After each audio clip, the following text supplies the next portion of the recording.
Moving on now, dissent and demonstrations continue to grow against the monarchy in Thailand. Thousands of protesters hit the streets of Bangkok calling for reforms to the Thai monarchy and the military government.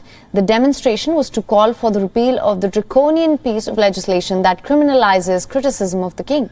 Take a look at our next report.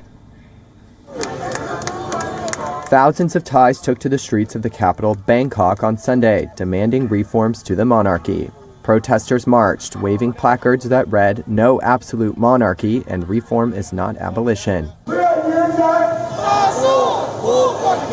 Demonstrations come after the country's highest court ruled last week that a call for reforms to the monarchy was unconstitutional and intended to topple the system.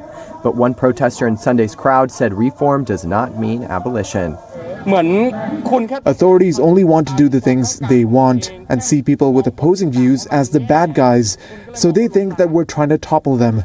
If society continues like this, how can we move forward? The youth-led protests that began last year are the biggest challenge in decades to the establishment, long dominated by the army and the palace. They have called for the removal of former coup leader Prime Minister Prayut Chan-o-cha and reform to the powers of King Maha Vajiralongkorn. Protests have broken long-standing taboos of talking about monarchy reform in Thailand. Citizens face up to 15 years imprisonment for insulting or defaming the monarchy. At least 150 people have been charged since last year, according to records compiled by a legal human rights group.